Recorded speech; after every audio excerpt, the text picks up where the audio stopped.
देवळाली विधानसभा मतदारसंघात असणाऱ्या जाखोरी या गावातील एक अजब घटना समोर आली। ती म्हणजे अशी की अल्पसंख्याक विकास निधीमधून सन 2022-23 व 23-24 अंतर्गत झालेल्या जाखोरी येथील मुस्लिम समाजाचं कब्रस्तान असणाऱ्या गट नंबर 528/529 वर आमदार निधीतून तब्बल 10 लाख रुपयांचा निधी खर्च करून संरक्षण भिंतीचं तसंच पेवर ब्लॉकचं काम झालं आहे। परंतु प्रत्यक्षात बघितलं असता जुन्याच अशा कब्रस्तानच्या संरक्षण भिंतींवर 2 ते 3 विटांचे बांधकाम करीत जणू काही मलमपट्टी व थातूर काम करून संबंधित मगर नामक ठेकेदारानं 10 लाख रुपयांचा आमदारांचा निधी वापरून जाखोरी येथील जनतेला आणि मुस्लिम समाजाला वेड्यात काढण्याचा प्रकार समोर आला। प्रत्यक्षदर्शींनी बघितलं असता संरक्षण भिंतींना तडे गेले असून कब्रस्तानाची दुरावस्था झाली।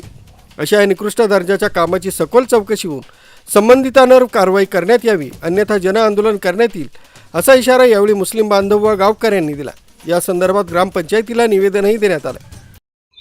मी बबलू सय्यद, जाखोरी काँग्रेस अल्पसंख्याक जिल्हा उपाध्यक्ष। आता मी जाखोरीमध्ये आलेलो आहे। जाखोरीची आमची कब्रस्तानासाठी 10 लाखाचा निधी आला होता आमदार निधीतून, परंतु त्या निधीतून यांनी फक्त भिंतीवरती त्यांनी काय केलेलं आहे, वरच्यावर काम केलेलं आहे।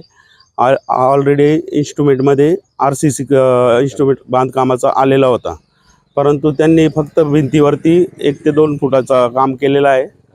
काम पूर्ण दाखवलेलं आहे। त्याच्याकरता आमच्या मुस्लिम समाजाकडून या सखोल चौकशी व्हावा याकरता आम्ही निषेध करत आहे।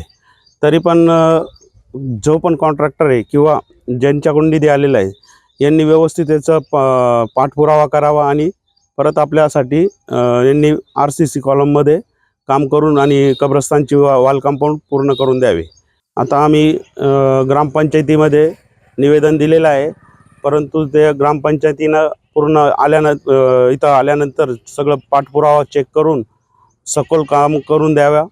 त्यानंतर आपल्या RCCमध्येच काम झालं पाहिजे, कारण निधी हा मोठा 10 लाखाचा आहे। नाही झाल्यास आम्ही त्याकरता आम्ही तीव्र आंदोलन करूया समाजाच्या वतीनं। निवेदनावर बबलू सय्यद, आसिफ गनी शेख, उमर बौद्दीन शेख, शेख सलीम गुलाब, मनसूर बिलाल मनियार, रियाजुद्दीन सय्यद, राष्ट्रवादी विद्यार्थी तालुकाध्यक्ष कैलास कळमकर आदींच्या सह्या आहेत। मुख्य संचालक रवींद्र जाधव, लोकराज्य न्यूज, जाखोरी।